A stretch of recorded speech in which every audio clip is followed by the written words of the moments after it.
मैं तो चुनाव वाले दिन 6 बजे बोल रहा था ईवीएम मशीन चली तो मोदी जी पीएम बनेंगे और वीवीपैट की गिनती कर लो तो राहुल गांधी पीएम बनेंगे। ईवीएम ना होती तो परिणाम उल्टे होते, 100 पे रुक जाते एनडीए गठबंधन और बाकी पे हम आ जाते इंडिया गठबंधन। हम जमीन पे हैं, मुझे पता दिल्ली के चुनाव में मैं पूरे चुनाव में घुमा था और वहाँ बीजेपी के काउंटर भी नहीं थे। एक प्लानिंग होती है सरकार की कि कहाँ ईवीएम लगानी है और कहाँ नहीं लगानी, जहाँ जीत रहे हैं वहाँ नहीं छेड़ते हैं। कहीं ना कहीं मैं समझता हूँ ये देश को गिरवी रखने आए हैं और मैं समझता हूँ ये झूठे हैं, झूठ ज्यादा नहीं चलता। देश समझ चुका है कहीं ना कहीं लाचार है, डरा हुआ है, घबराया हुआ है, बच्चे भूखे मर रहे हैं, रोजगार है नहीं, शिक्षा पे बवाल मचा हुआ है।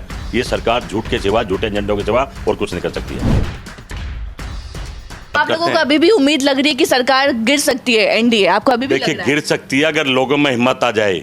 लोग अगर ईडी सीबीआई से ना डर के सीधा सुप्रीम कोर्ट चले जाए और गुहार लगे हमारी गिनती कराओ वीवीपैट से। मैं तो चुनाव वाले दिन 6 बजे बोल रहा था ईवीएम मशीन चली तो मोदी जी पीएम बनेंगे और वीवीपैट की गिनती कर लो तो राहुल गांधी पीएम बनेंगे।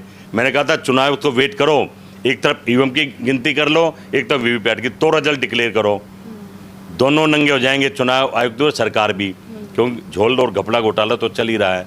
अब ये शोर मचा रहे हैं, प्रधानमंत्री ध्यान में चले, उनको एक ही ध्यान था, ध्यान से निकले अरे भाई ईवीएम का क्या हुआ। उनको पता था ना ईवीएम का तो खेल हुआ, उनको पता था, ये चिंतित थे।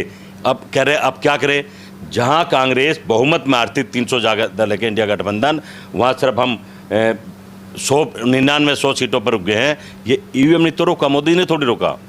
ईवीएम ना होती तो परिणाम उल्टे होते, 100 पे रुक जाते एनडीए गठबंधन और बाकी पे हम आ जाते इंडिया गठबंधन। ये ईवीएम का खेल तो चल ही रहा है। मैं तो चैलेंज कर रहा हूँ, मैं तो भी कहता फांसी दे देना अगर मैं झूठ बोल रहा हूँ, नहीं झूठों को फांसी दे देना। मैं तो बोलता रहा, लोग सुन कहाँ रहे हैं। ये बात पीके कह देता, ये बात राहुल जी कह देते, ये प्रियंका कह देती, या कोई बड़ा नेता कह दे तो खबर बन जाती। हम जमीन पे हैं, मुझे पता दिल्ली के चुनाव में मैं पूरे चुनाव में घुमा था और वहाँ बीजेपी के काउंटर भी नहीं थे। एक ही नाम था, केजरीवाल और कांग्रेस पार्टी, केजरीवाल और कांग्रेस पार्टी, और दोनों साफ हो गए। लेकिन सर मतलब कहना चाह रहा हूँ 60% वोट ने 28% मतलब आपको लग रहा है कि ईवीएम में गड़बड़ी हुई है कुछ सीटों पे, अगर नहीं होती तो आप लोगों की सरकार बनती, आप ये कहना चाहते हैं? एक प्लानिंग होती है सरकार की कि कहाँ ईवीएम लगानी है और कहाँ नहीं लगानी, जहाँ जीत रहे हैं वहाँ नहीं छेड़ते हैं। क्या लगता है कांग्रेस के जो तमाम बड़े नेता है क्या वो कांटेक्ट में है महाराष्ट्र में शिवसेना उद्धव गुट से? क्योंकि कहा जा रहा है कि बीजेपी उद्धव ठाकरे को मनाने की कोशिश कर रही है। क्या अगले साल चुनाव होने वाला है महाराष्ट्र में 288? उन्होंने देख लिया पूरे, जहाँ जहाँ बीजेपी ने इनका सरकारें तोड़ी है, पैसे देके वहाँ बुरे हाल है। कहना कि वो तो कोशिश करेगी, वो तो फिर देश को लूट रहे, तो लूटे रहे, आगे कोई नेता थोड़ी है। जब आप देखिए संघ के लोग, भागवत जी जो चीफ हैं, वो भी कह रहे हैं कि भाई देश तरीके से चलेगा, भाईचारे से चलेगा, मिलजुल कर चलेगा। विपक्ष नहीं, प्रतिपक्ष को भी कुछ मतलब समझना चाहिए, उनकी भी सलाह माननी चाहिए। यहाँ मानता कौन है? मोदी जी तो अपने सिवा किसी की सुनते ही नहीं है ना, हम किसी ने सुनता। जो उनके मन में आता है वही भारत की जनता पर थोप देते हैं। अब तो एक चर्चा और आ रही है कि उत्तर प्रदेश में कभी ये बिजली काट रहे हैं, अब ये पुलिस को भी प्राइवेट करने जा रहे हैं। एक तो वो अग्निवीर देखा था आपने, ये एक और नई स्कीम लेके आ रहे हैं। कहीं ना कहीं मैं समझता हूँ ये देश को गिरवी रखने आए हैं, प्राइवेट कर देंगे। कभी रसिया को प्राइवेट प्रधानमंत्री देकर ना चले जाएं, अमेरिका को प्राइवेट ठेका देकर ना चले जाएं। डर तो यह है, भारत को अगर बनाना है तो भारत में संस्थान बनाने पड़ेंगे, रेल को मजबूत करना पड़ेगा, बिजली को मजबूत। सरकार तो बन गई, अब प्रधानमंत्री मोदी बन गए, गृह मंत्री अमित शाह बन गए, तमाम बड़े पोर्टफोलियोज जो हैं वो बीजेपी के नेता के पास गए हैं। मैं समझता हूँ उसको विपक्ष का दबाव नहीं था क्या? ये तो मैं समझता हूँ नीतीश को और चंद्रबाबू को चपाटा मारा इन्होंने खींच के।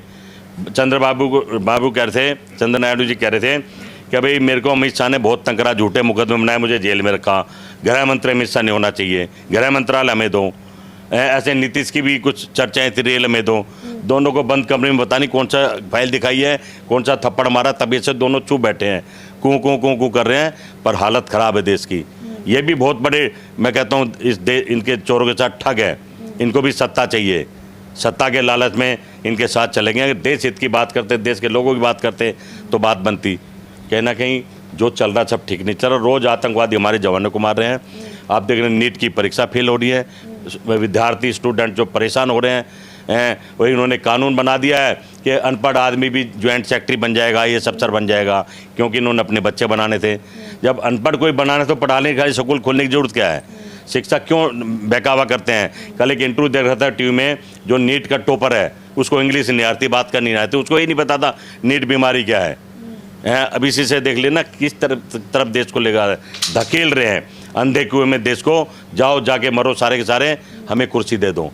कहना कि अब देखना पड़ेगा, कोई ना कोई सरदार भगत सिंह तो देश में आएगा। आप लोग क्या सोच रहे हैं जो महाराष्ट्र और बिहार में चल रहा है, क्या लग रहा है अगर नीतीश कुमार वापस आना चाहे, उनका तो इतिहास रहा है पलटी मारते रहते हैं, अगर इंडिया अलायंस में आना चाहे तो क्या करेंगे आप लोग? देश बचाने के लिए, देश हित में जो भी आए उनका स्वागत करेंगे। हम शुरू से कह रहे हैं हमें सत्ता और कुर्सी नहीं चाहिए, पर देश जरूर चाहिए।